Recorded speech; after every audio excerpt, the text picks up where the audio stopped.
So guys आज का जो वीडियो है वो बहुत ज़्यादा इम्पोर्टेंट होने वाला है उन लोगों के लिए स्पेशली जिन लोगों ने एसआरएम में अप्लाई किया है। एसआरएम यानी सेल्स एंड रिलेशनशिप मैनेजर के प्रोग्राम के लिए जिसने अप्लाई किया है उनके लिए वीडियो बहुत इंपॉर्टेंट और यूजफुल होने वाला है, क्योंकि बहुत सारे लोगों ने एप्टीट्यूड टेस्ट दे दिया और अभी नेक्स्ट स्टेप क्या आगे। अब अभी आता है पर्सनल इंटरव्यू और बहुत सारे लोग उसी में फेल हो जाते हैं। नॉट बिकॉज कि वो स्मार्ट नहीं है, बट बिकॉज कि उनके पास में सही तरीके से गाइडेंस नहीं है, उन्हें सही तरीके से पता ही नहीं है कैसे आंसर करना है। तो आज इस वीडियो में हम लोग बात करेंगे डिटेल में कि क्या क्या इंटरव्यूज के क्वेश्चंस आते हैं और उनको किस तरह आपको आंसर करना है, ताकि आप इंटरव्यू में अच्छे से प्रेजेंट कर पाए और आपका इजीली सिलेक्शन हो जाए। ठीक है, और वो भी मैं आपको सब कुछ जो रियल कैंडिडेट्स हैं उनके एक्सपीरियंस से बताने वाली हूँ। तो जो रियली क्वेश्चंस आते हैं वही क्वेश्चंस पे हम लोग बात करेंगे। सो चलिए वीडियो शुरू करते हैं बिना किसी देरी के। Let's get started. Hello guys, welcome back to your own channel Sheetal Kasat Birla. So guys, सबसे पहले देखो, आज हम लोग बात करने वाले हैं एसआरएम प्रोग्राम की, sales and relationship manager program की। तो मैं आपको ये बता दूं कि अगर आपने पीओ के लिए भी अप्लाई किया है तो उनके लिए भी यही क्वेश्चंस आंसर होते हैं इंटरव्यू में। इंटरव्यू दोनों का एग्जैक्टली सेम होता है, ऑलमोस्ट सिमिलर ही होता है। ठीक है, तो अगर आप पीओ के लिए भी हो तो आपके लिए भी उतना इंपॉर्टेंट है, अगर आप एसआरएम के लिए हो तो आप उसके लिए भी इतना इंपॉर्टेंट है। मेनली जो आईसीआईसीआई बैंक के लिए किसी भी प्रोग्राम से हो और इंटरव्यू के लिए प्रिपरेशन करने वाले हो तो उनके लिए वीडियो काफी इंपॉर्टेंट होने वाला है। तो चलिए सबसे पहले हम लोग प्रोसेस समझते हैं। सो देखो, सबसे पहले जैसे आप अप्लाई करते हो तो आपका सीवी और आपका प्रोफाइल स्क्रीनिंग होता है। ठीक है, अगर आप उसमें से क्लियर हो चुके हो तो उसके बाद में आपको ऑनलाइन एप्टीट्यूड का ईमेल आएगा, और अगर आपका ऑनलाइन एप्टीट्यूड भी हो जाता है तो आपको होता है next round face to face interview. Offline interviews होते हैं और एप्टीट्यूड टेस्ट ऑनलाइन होती है। ठीक है, तो आपका ऑफलाइन इंटरव्यू होगा, फेस टू फेस इंटरव्यू होगा। अभी रियल कैंडिडेट्स जो है, मतलब जिन लोगों से मैंने बात की, जो मेरे सब्सक्राइबर्स हैं, तो उन लोगों ने क्या बोला है, सबसे पहले तो इंटरव्यू का लेवल काफी एवरेज होता है, मतलब बहुत टेक्निकल आपको पूछे चीजें नहीं पूछी जाती, बहुत एवरेज, बहुत सिंपल चीजें पूछी जाती हैं जो हर किसी को पता होता है। जनरली इसमें आपका क्या चेक होता है, तो कॉन्फिडेंस, आपका कम्युनिकेशन और आपकी पर्सनैलिटी, उसका ये टेस्ट होता है पर्सनल इंटरव्यू। ठीक है, आपके क्वेश्चन राइट रॉन्ग वो बाद में देखा जाएगा, बट आप किस तरह उन क्वेश्चंस का आंसर करते हो, कितने कॉन्फिडेंट हो, आपका कम्युनिकेशन स्किल कैसा है, ठीक है, आपकी पर्सनैलिटी कैसी है, क्योंकि आपका काम होने वाला है सेल्स का। तो कस्टमर्स के सामने आप किस तरह प्रेजेंट कर पाओगे खुद को, उसी का ये टेस्ट होता है एक्चुअल में। ठीक है, तो सबसे पहले इंटरव्यू जो चलता है वो 15 से 30 मिनट के अंदर आपका खत्म हो जाएगा। किसी-किसी का 10-15 मिनट में खत्म हो जाता है, किसी-किसी का आधा घंटे तक चलता है। तो 30 मिनट्स में मैक्स आपका इंटरव्यू खत्म हो जाता है। और इंटरव्यू के कपड़ों की बात की जाए तो आपको बिज़नेस फॉर्मल्स जिसे हम कहते हैं वो पहन के जाना पड़ेगा। लाइट शर्ट पहनो, डार्क पैंट पहनो। लड़कियों के लिए भी यही होता है, आप प्रोफेशनल कुर्तीज़ पहन सकते हो, ठीक है, ट्राउज़र के साथ में उसको वेयर कर सकते हो, जैसे मैं आपको फोटोज़ में दिखा दूँगी। साड़ी भी पहन सकती है लड़कियाँ, बट वो प्रोफेशनल होनी चाहिए, ठीक है? ऐसे होने वाला है, आपको ऐसे ही कपड़े पहन के जाने हैं इंटरव्यू में।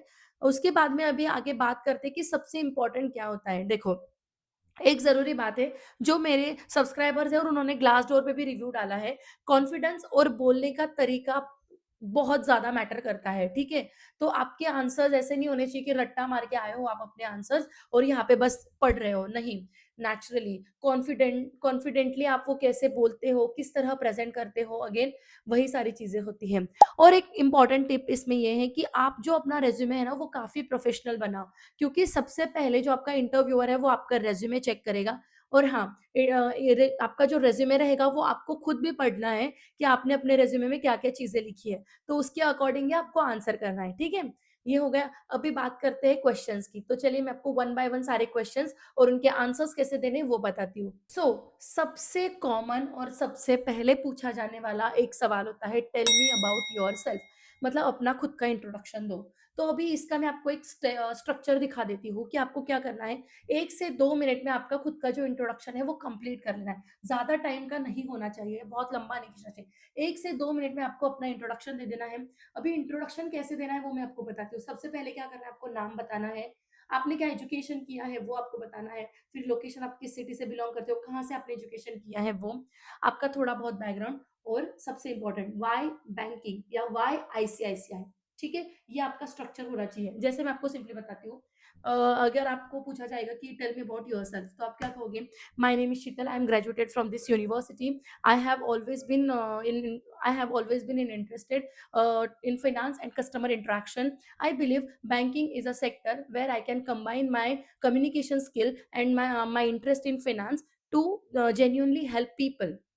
आईसीआईसीआई बैंक स्पेसिफिकली, ये जो आंसर है ना, ये आना ही चाहिए। ICICI bank specifically attracts me because of its values of being fair to customers and fair to bank. ठीक है, क्योंकि अगर आप ये बोलोगे ना स्पेसिफिकली आईसीआईसीआई के बारे में, तो वो इंटरव्यूअर जरूर नोटिस करेगा। ठीक है, अभी दूसरा question, why banking. So guys, सबसे पहले तो देखो, tell me about your self, ये जो फर्स्ट क्वेश्चन होता है, ये सबको यही पूछा जाएगा सबसे पहला क्वेश्चन। बट बाकी के जो मैं क्वेश्चंस आपको बताऊंगी, तो ये नीचे ऊपर हो सकते हैं, बट अगर आप यही सारे प्रिपेयर करके जाओ ना, तो आपको हर तरह से आंसर करते आएगा। ठीक है, लास्ट में मैं टिप भी दूंगी कि आपको किस लैंग्वेज में वहां पे इंटरव्यू देना है। अभी आपको सेकंड क्वेश्चन पूछा जा सकता है, वाई बैंकिंग, मतलब आप बैंकिंग में क्यों आना चाहते हो। तो इससे देखो, इससे आपकी जो जेन्युइन मोटिवेशन है वो चेक होती है कि आपको क्यों आना है बैंकिंग में। ठीक है, तो आपको ये नहीं बोलना है कि मुझे जॉब की जरूरत थी और यहाँ पे वैकेंसीज आउट थी तो मैंने अप्लाई कर दिया, नहीं, ऐसे नहीं बोलना है। यहाँ पे आप ऐसे बोल सकते हो कि बैंकिंग एक ऐसा सेक्टर है जहाँ मैं डायरेक्टली लोगों की फाइनेंशियल लाइफ में इम्पैक्ट कर सकती हूँ। जैसे कि कस्टमर्स की सेविंग ग्रो करा सकती हूँ, उन्हें अगर लोन चाहिए होगा तो वो दिलवा सकती हूँ, इन्वेस्टमेंट के लिए उनको प्रिपेयर कर सकती हूँ, इन्वेस्टमेंट के लिए उन्हें गाइड कर सकती हूँ, मैं उन्हें अच्छे से फाइनेंशियली गाइड कर सकती हूँ। इसीलिए ये रोल सिर्फ जॉब नहीं है, बल्कि एक रिस्पॉन्सिबिलिटी है। ठीक है, so this sounds very good and clear कि आपको कितना पता है। ठीक है, अभी अगला क्वेश्चन ऐसे आ सकता है कि आप कितने कंफर्टेबल हो सेल्स में, जैसे कि क्या आप सेल्स रोल के लिए कंफर्टेबल हो। तो देखो, पीओ और एसआरएम रोल के लिए एक तो इनका जो काम होता है ये प्योर सेल्स का होता है। ठीक है, तो आप इसका आंसर देने के पहले खुद से पूछ लो कि आप सच में कंफर्टेबल हो सेल्स काम करने के लिए, क्योंकि आगे टारगेट्स भी होते हैं। ठीक है, तो अभी सिलेक्ट होने के लिए आप ऐसे बोल दो कि यस आई एम कंफर्टेबल, और बाद में आपको फिर दिक्कत हो या आपको नहीं करना हो सेल्स, तो फिर बैकआउट नहीं कर सकते हो। तो अगर आप सच में कंफर्टेबल हो, तो आप इस तरह आंसर कर सकते हो उनको कि हाँ, मैं सेल्स रोल के लिए काफ़ी एक्साइटेड हूँ। मुझे कस्टमर से मिलना, उनकी नीड समझना काफ़ी पसंद है, और मैं काफ़ी पसंद है। मैं उन्हें सूटेबल सॉल्यूशंस ऑफ़र करना पसंद करती हूँ। मैं समझती हूँ कि सेल्स में डायरेक्टली रिजेक्शन होगा, पर मैं हर रिजेक्शन से अपना कुछ लर्निंग करूँगी, अच्छे से उससे कुछ ना कुछ सीख के और आगे कंटिन्यूटी में बिलीव करूँगी। ऐसे आप आंसर कर सकते हो। ठीक है?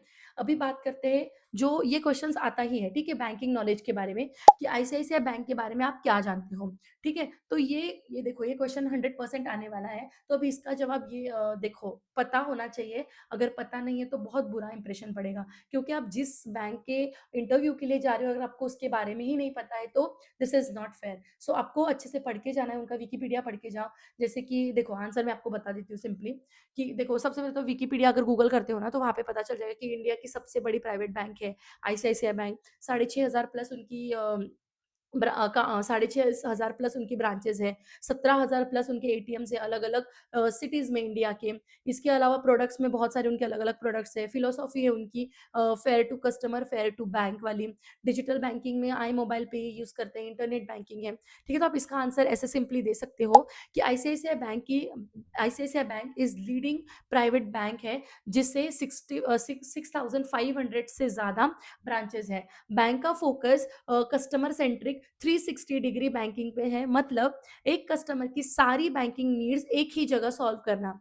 मैं खुद आई मोबाइल पे यूज़ करती हूँ, और इसके डिजिटल अप्रोच से काफ़ी इम्प्रेस्ड हूँ। ठीक है, ऐसे आप आंसर करोगे तो हो जाएगा।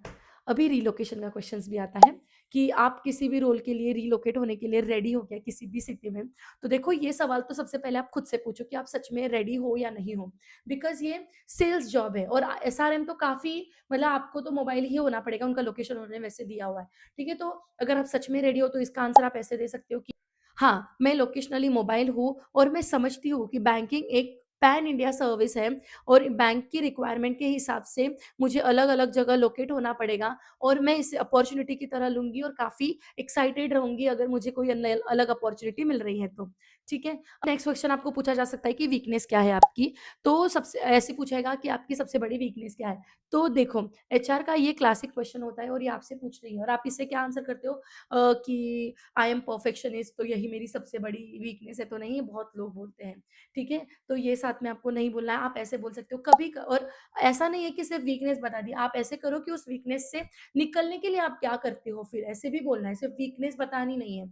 तो इसमें आप ऐसे बोल सकते हो, कभी-कभी मैं किसी काम के लिए इतनी ज़्यादा फ़ोकस्ड हो जाती हूँ कि फिर टाइम मैनेजमेंट अफ़ेक्ट हो जाता है मेरा। मैं प्रॉपर्ली टाइम मैनेज नहीं कर पाती हूँ, मैं उसी चीज़ को करती रहती हूँ। बट लेकिन मैंने अभी इस चीज़ पे काम किया है और डेली टू डू लिस्ट बनाती हूँ और उसके अकॉर्डिंग मैं अपनी डेडलाइन स्ट्रिक्टली फ़ॉलो करती हूँ। तो आपकी वीकनेस भी हो गई और आपने उससे रिकवर भी कर लिया। ठीक है? ऐसे होता है। अभी इम्पोर्टेंट क्वेश्चन है कि रिजेक्शन कैसे हैंडल करते हो? मतलब आपको ऐसा पूछा जाएगा कि अगर कस्टमर ने आपका प्रोडक्ट नहीं लिया, तो कैसे होगा? तो आप क्या फ़ील करोगे? कैसे हैंडल करोगे खुद को? तो देखो, ये सेल्स सेल्स एप्टीट्यूड चेक करना होता है कि आप कैसे चेक करते हो, ठीक है? तो ये मत बोलो कि मुझे बुरा लगेगा या नहीं, मैं उनके पीछे ही पड़ी रहूँगी कि नहीं आपको लेना ही है, ऐसे नहीं होता है। आप ऐसे बोलो कि रिजेक्शन ये सेल्स का एक नॉर्मल पार्ट है। हर हर मोड़ पे आपको रिजेक्शन मिलेंगे। क्योंकि देखो, पहले मैं उनकी उनको समझने की कोशिश करूँगी कि उन्हें ये प्रोडक्ट अंडरस्टैंड नहीं हुआ है या उन्हें सच में इसकी ज़रूरत नहीं है। अगर उन्हें सच में इसकी जेन्युइनली ज़रूरत नहीं है, तो मैं उनको फ़ोर्स नहीं करूँगी। बट अगर उन्हें नहीं समझा है प्रोडक्ट, उन्हें बिल्कुल अंडरस्टैंडिंग नहीं हुई है प्रोडक्ट की, तो मैं उन्हें पूरा ट्राई करूँगी कि मैं उनको अच्छे से समझा सकूँ प्रोडक्ट और फिर उनकी नीड के ऊपर बात करेंगे। क्योंकि आईसीआईसीआई की फिलॉसफी है फेयर टू कस्टमर, लेकिन अगर मिसअंडरस्टैंडिंग है तो क्लियरली मैं उन्हें अच्छे से एक्सप्लेन करूँगी and then I can sell that product, ठीक है? ऐसी चीज़ें बोलना है आपको। अभी मैं आपको एक क्विक चेक लिस्ट दे देती हूँ कि क्या करना है। आईसीआईसीआई बैंक के बारे में पढ़ लो, ब्रांचेस कितनी है, कहाँ-कहाँ है, या उसके बाद में एटीएम्स कितने हैं, क कितनी बड़ी बैंक है आईसीआईसीआई बैंक, ऐसे पढ़ लो। अपना खुद का इंट्रोडक्शन 2 मिनट के अंदर आपको कंप्लीट करना है। उसके बारे में क्यों बैंकिंग या फिर क्यों आईसीआईसीआई है, उसका आंसर रेडी कर लो। सेल्स के लिए जेन्युइनली रेडी हो, अगर हो तो ही वहाँ पे जाना है, ठीक है? वर्क लोकेशन के लिए फ्लेक्सिबल हो, उसका आंसर रेडी कर लो। फॉर्मल ड्रेस पहन के जाना है, लाइट शर्ट और डार्क पैंट, ठीक है? और resume clean, clear and professional रखो, ठीक है? ऐसे होता है। सो गाइज़, मुझे लगता है मैंने अभी तक आपके सारे क्वेश्चन्स का आंसर दे दिया है। अगर आपको फिर भी कोई दिक्कत रही तो आप मुझे कमेंट कर सकते हो, मैं वहाँ पे आपके आंसर कर दूँगी। सो गाइज़, इसके अलावा आप मुझे मेरे व्हाट्सएप चैनल पे भी जॉइन कर सकते हो जहाँ पे सबसे पहले अपडेट आती है और इंस्टाग्राम चैनल भी है। तो दोनों की लिंक मैं आपको डिस्क्रिप्शन में डाल दूँगी, तो दोनों की लिंक से आप मुझे जॉइन कर लेना एंड कैसा लगा आपको ये वीडियो? अगर आपको ये वीडियो यूज़फुल लगा तो वीडियो को लाइक ज़रूर कर दीजिए। जो लोग बैंक के लिए अप्लाई करने वाले हैं, उनके साथ में वीडियो ज़रूर शेयर कर दीजिए and again don't forget to subscribe this channel. Thank you. Bye.